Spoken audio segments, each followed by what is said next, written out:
mereka.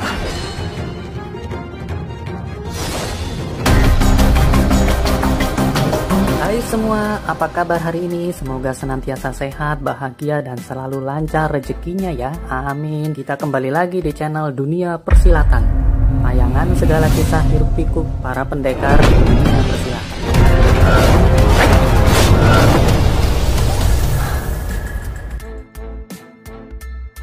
Alur cerita film kita kali ini berjudul Side Story of Fox Fallen. Di part 6 sebelumnya, Ziyi menentang Hu Fei yang hendak mengeksekusi Feng Tian yang zolim. Namun Ziyi, gadis yang ia sayangi, malah mencegahnya. Setelah menghalau Hu Fei, Ziyi menghilang entah kemana. Dalam pencarian Ziyi, Hu Fei sampai di sekte Taiji Selatan yang secara kebetulan ketua barunya adalah teman karib Feng Tian. Hu Fei dijebak ke dalam penjara bawah tanah oleh Chen Yu, ketua baru sekte Taiji Selatan. Namun berkat petunjuk Sun Ganfeng, senior sekte Taiji yang juga menjadi tahanan Chen Yu, akhirnya mereka dapat lolos. Mereka kemudian mendatangi prosesi pelantikan ketua baru Chen Yu.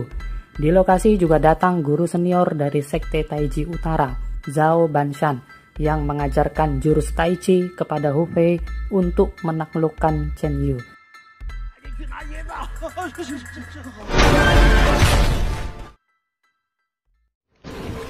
Hu Fei dan kawan-kawan hendak bermalam di sebuah rumah tua tak berpenghuni.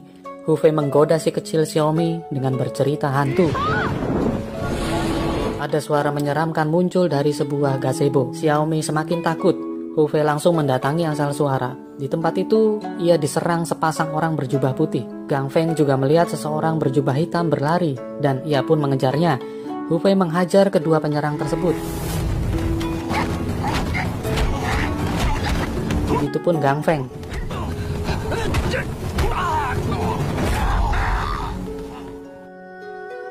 Mereka meminta ampun dan mengaku sebagai 3 pahlawan Zong dari sekte lonceng emas. Hu Fei dan Gang Feng akhirnya melepas mereka. Namun Gang Feng teringat bawaannya. Ia memeriksa isinya, surat Ren Feng masih ada di dalamnya. Sudah beberapa hari Nanlan tidak bernafsu makan. Kepada Guinong, ia masih merasa bersalah. Kematian bayi mereka disebabkan karenanya. Guinong menyangkal penyebabnya adalah Miao Renfeng. Jika ia tidak membuat Nanlan marah, tidak akan terjadi keguguran seperti ini. Guinong lalu mengajak Nanlan ke sebuah kamar yang telah ia hias seperti kamar anak. Kamar itu untuk Ruolan. Ia berjanji tak lama lagi Ruolan akan ada di rumah mereka. Nanlan bahagia mendengarnya. Guinong lanjut mengajaknya nonton opera.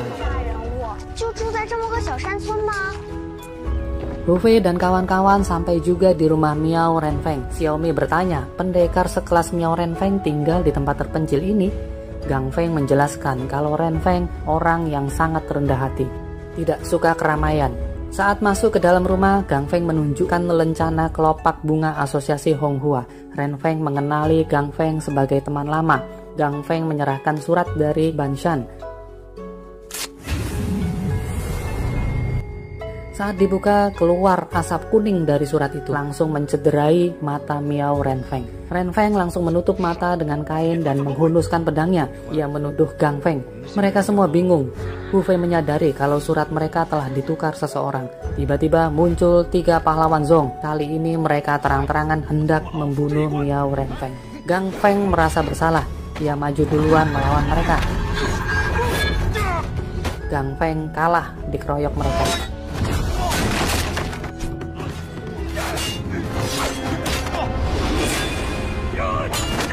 Dengan bekerja sama, Hu Fei dan Renfeng berhasil mengalahkan mereka.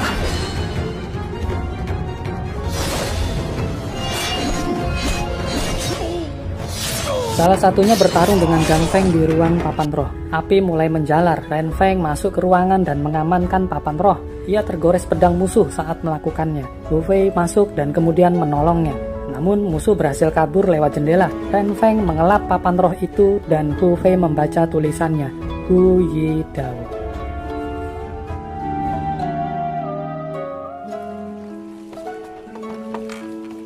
Gang Feng secara kesatria hendak menebus kesalahannya dengan mencopot kedua matanya. Namun dicegah Ren Feng. Untuk menyembuhkan mata Ren Feng harus mencari master racun dari lembah master racun di pedalaman danau Dongting. Hu Fei mengajukan diri pergi ke lembah Master Racun.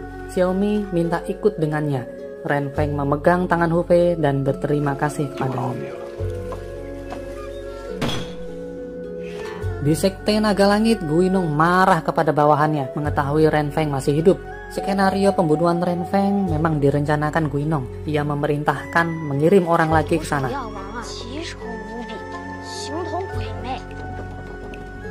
Hu Fei sampai di desa dekat lembah Master Racun. Orang di sana terlihat aneh dan dingin. Hu Fei masuk ke sebuah balai pengobatan. Pemiliknya seorang bertubuh cebol. Hu Fei menitipkan pedangnya di sana untuk menunjukkan kalau Hu Fei datang dengan niat tidak buruk. Hu Fei bertanya arah menuju balai Master Racun kemana. Pemilik toko tak berani menjawab, takut celaka. Akhirnya Hu Fei mencarinya sendiri. Di tengah hutan ia bertemu murid tertua Master Racun. Xiaomi bertanya arah balai Master Racun kemana. Tak juga dijawabnya. Mereka lantas melanjutkan perjalanan. Sampailah Hu Fei di sebuah taman dengan seorang gadis sedang merawat bunga-bunganya. Gadis itu adalah murid termuda Master Racun. Hu Fei bertanya yang sama, juga tidak ada jawaban. Kesal karena tidak dihindari, Xiaomi berjalan pergi menginjak kembang si gadis. Hu Fei menegurnya, lalu meminta maaf kepada nona itu. Hu Fei bertanya lagi arah balai Master Racun. Nona itu menyuruhnya mengambil kotoran dan air untuk disiram ke kembang. Hu Fei menuruti saja. Di kejauhan, murid tertua mengintip mereka. Ia lalu masuk ke rumah adik seperguruannya itu, membongkar lemari, meja, mencari kitab racun peninggalan sang guru. Namun tidak ia temukan.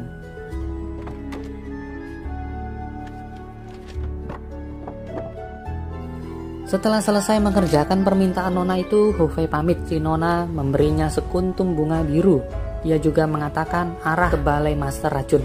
Setelah Hu Fei pergi, nona itu menghampiri kakak seperguruannya yang telah pingsan. Buku yang ia bongkar telah ditaburi bubuk bius oleh nona itu. Sampai di sana, Hu Fei melihat ada orang yang tergeletak di antara taman bunga berwarna merah. Mereka seperti hendak mencelakai balai Master Racun.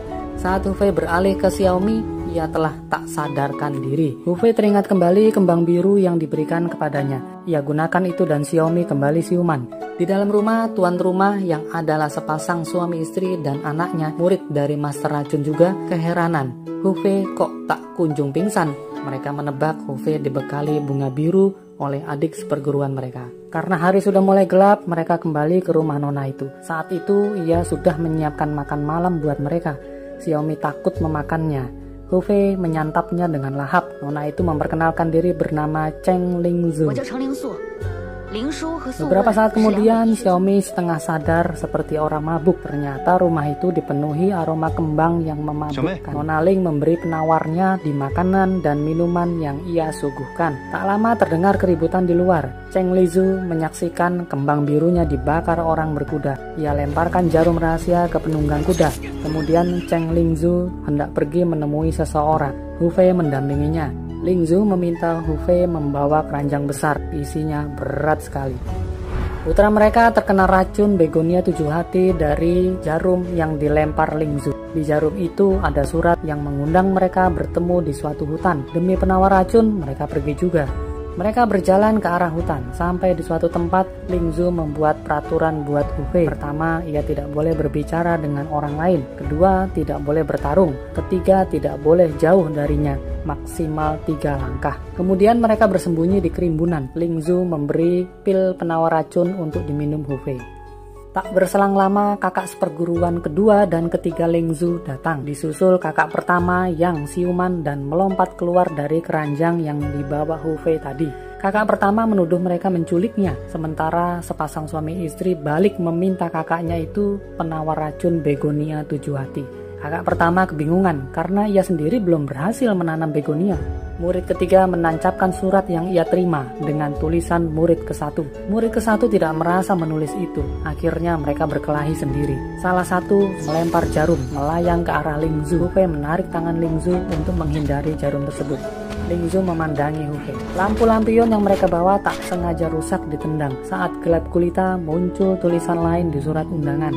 Isinya pesan guru kepada Lingzu, jika kakak seperguruannya tidak merindukan kepergian guru mereka, maka hubungan murid dan guru telah berakhir. Sadar mereka telah diperdaya, mereka memanggil Lingzu. Di hadapannya mereka meminta kitab Dewa Racun yang Lingzu simpan. Tak lama, Wurong Jinyu, si kakak pertama, jatuh pingsan lagi. Karena menolak, kakak kedua dan kakak ketiga menyerang Lingzu. Hufei terpaksa turun tangan melindunginya. Pukulan beradu, kakak kedua terdorong mundur beberapa langkah. Sadar tak bakal menang melawan Hufei, mereka kabur. Lingzu cemberut. Hufei bertanya apakah ia tidak senang. Lingzu mengatakan pelanggaran yang Hufei lakukan dari perjanjian tadi. Sebenarnya tanpa Hufei bantu, ia sudah melakukan persiapan. Hufei meminta maaf kepadanya. Ia terpaksa melanggar karena khawatir dengan keselamatan Lingzu. Senang dengan jawaban Hufei, Lingzu meminta menyodorkan tangannya yang tanpa disadari Hufei telah terkena racun jurus tapak beracun kakak seperguruannya. Lingzu mengobati racun itu. Lingzu lantas menceritakan perjalanan ketiga kakak seperguruannya itu hingga mereka saling bertengkar sampai sekarang.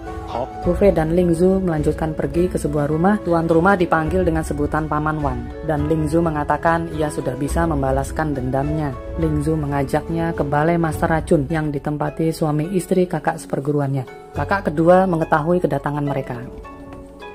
Paman Wang adalah seorang pengrajin. Ia menunjukkan pintu menuju ruang bawah tanah rumah kakak seperguruannya itu. Paman Wang mencairkan besi dan menutup mati ventilasi pintu itu. Sementara mereka yang di bawah tanah sedang berupaya menyembuhkan putranya dari racun begonia 7 hati. Namun mereka tetap tidak berhasil.